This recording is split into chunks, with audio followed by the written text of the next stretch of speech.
are here again with Dr. Andy Baxa, and we're going to go over the Achilles tendon and how that area of our body can cause pain, and specifically for runners, and how to get out of pain, stay out of pain, and feel better when you're running or just through your daily activities throughout life. So Andy, let's go over some of the anatomy of what is the Achilles tendon and what does it even mean? Yeah, so the Achilles is the biggest tendon in the body. So it's comprised of our three calf muscles, our three main calf muscles, which is our medial lateral gastrocnemius, both of which originate above the knee joint and then come together with the soleus to form the Achilles tendon, which connects into our heel bone, the calcaneus, from there. Mm-hmm. So the main action of that being to plantar flex our foot or to raise our heel or push us off when we're running. So right. So yeah, our plantar flexion, which is pointing to the toe, and then the dorsiflexion, which puts the Achilles on stretch. Yep. Yeah, so it stretches it and this contracts it. Yep.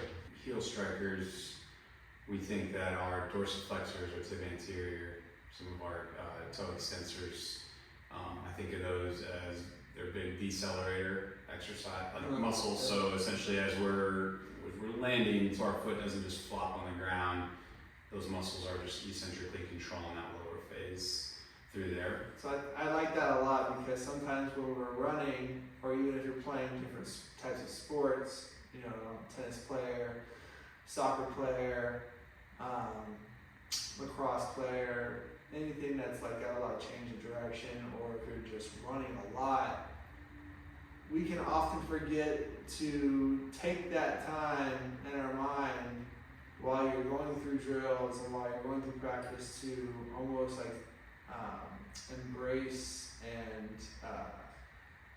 control the impact of the ground when you're coming down on each stride. Yeah. Right?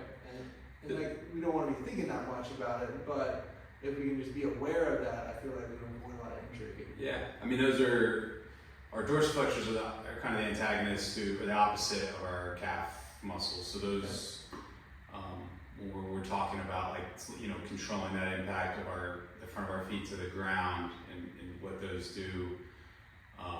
But yeah, like you're talking about, as we, you know, kind of attenuate force on the ground, there's a whole other set of muscles that kick in as well, from the intrinsics in our feet, which help give us a stable platform as we land and control some of that dynamic force as we work through foot strike.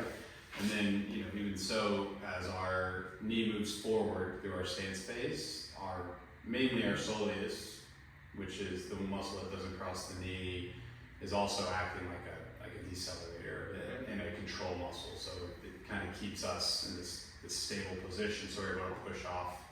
Obviously, it depends on the speed you're running and the type of foot strike you have and those types of things. But we have a lot of force going through the calf complex from an eccentric deceleration standpoint, but most importantly, or as importantly, from a push off, and that's our big propulsion muscle group. That's what really drives us through that foot strike and push off muscle or motion while we're running.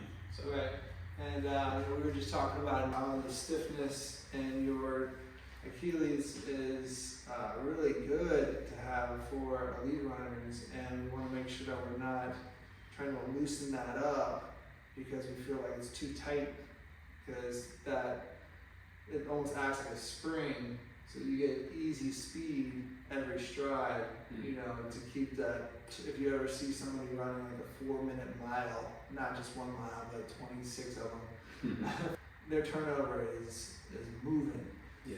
And then obviously when the distance gets shorter and shorter, those elite runners, it's even more and more important. So go watch a sprinter run. I mean, it's like essentially what the Achilles, in its best sense, from a performance standpoint, and from a health standpoint, it's our stiff spring. It takes energy, it stores energy, and then it very quickly gives us energy back. So if we land, you know, if we've got, you know, a stable muscle component above it, we've trained the stiff spring to be what it is, it's free energy for us. So it's good. It can help us from a performance standpoint, but, you know, harnessing that stiffness can also help us from helping a stay healthy standpoint as well. Yeah, so you have these elite runners, you really need it. And you have, all the way down to the weekend warriors who still have that free energy available to them. It's not going to be the same. But if you run into an injury, what we want to do is we want to help you progress appropriately, or at least give you some guidance on areas to progress on, so that you can A, have a little bit more intent when you're running, or walking, or living, being, whatever, and B, get yourself back into the game if you're sidelined right now dealing with an injury. Yeah. So let's talk a little bit of some research on what can help us with this progression to kind of get those who are struggling and maybe out right now and get them back in the game. Yeah, I mean, my career, early on in my career, even before I was a PT, most of the rehab protocols were centered around eccentric training. Mm-hmm. So eccentric training is essentially you're doing a calf raise, you're lifting up with both, dropping down with one. All that was centered around an article, I believe out of Sweden or Norway, back in the 90s, I think 99. Since moved on a little bit from that, I still think there's a place for eccentric training. We were talking a little bit earlier, that's an opportunity. If we are a little weak to overload, we can externally load, hold weight, yeah, and we're stronger eccentrically. But we've definitely moved. We know that the calf complex and the Achilles that's our prime movers in running. They really are our decelerators and accelerators. They help control, some of the movements that happen at our knee when we're running. But most importantly, they give us that propulsion of moving forward. So conditioning them through, concentric, eccentric work, those types of things is very important, if not more so than the eccentric stuff, I think. Right, and so you gotta work your way up to the eccentric stuff, because when you talk about progressive overload, it's not just adding more weight to a movement, for those who are injured or for those who need to relearn or learn for the first time, how to move in a certain way. There's ways to maneuver the body under different types of tension, like time of tension. It can be, on a certain tempo. It could be with a little bit more weight, unilateral, bilateral. But what we want to do, and what I'm curious to know, is how would like a basic progression look? Yeah. From being injured to kind of getting back into the game? Yeah. So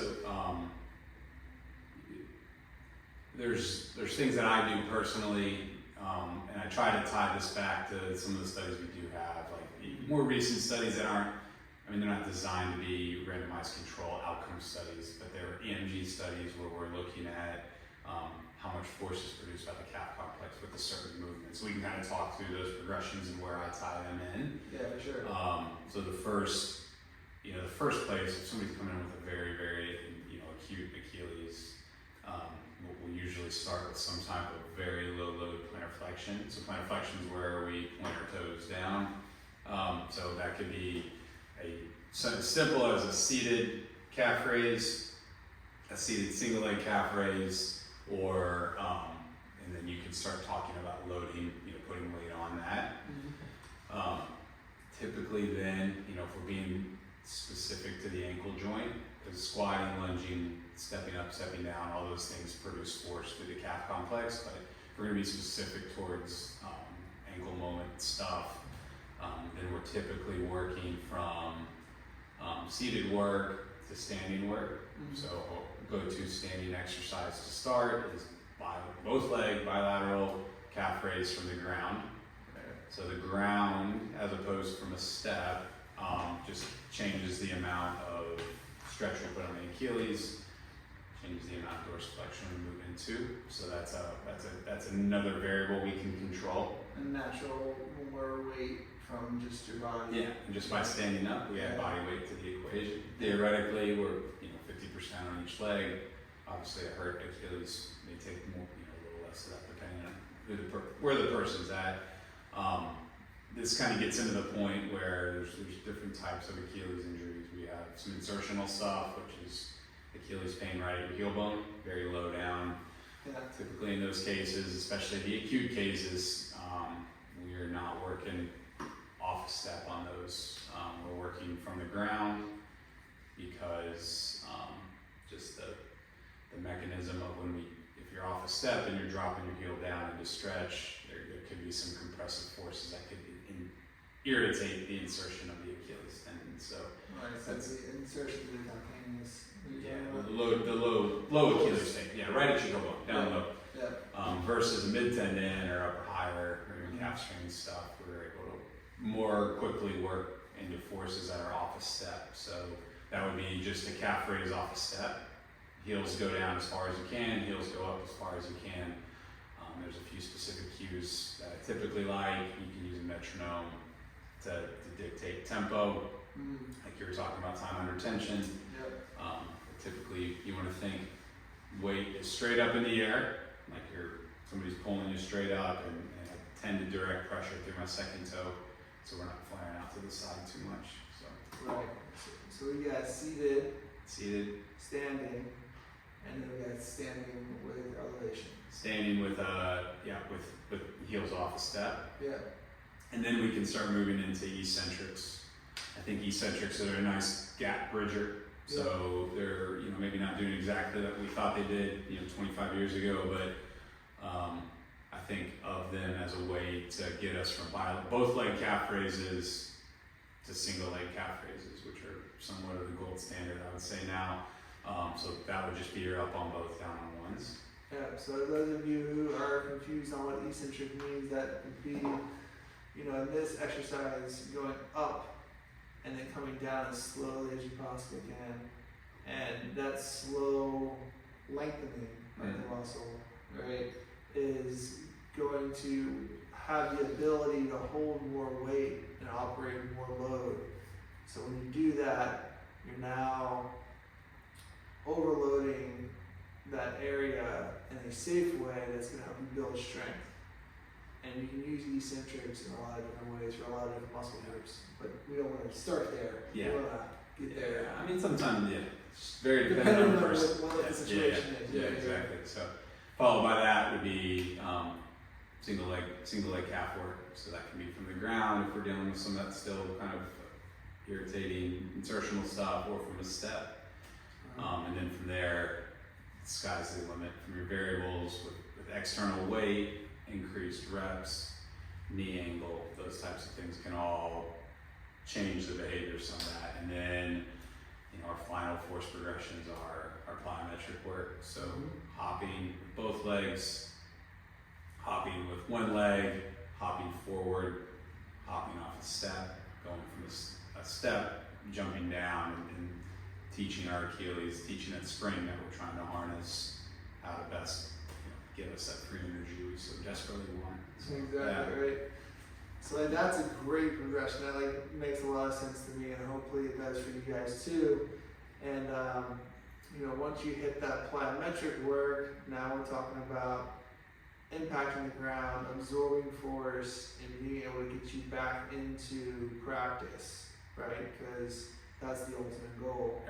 And again, the more we can be in tune with intent at practice, after this whole process, it's going to, in my opinion, skyrocket your game to another level.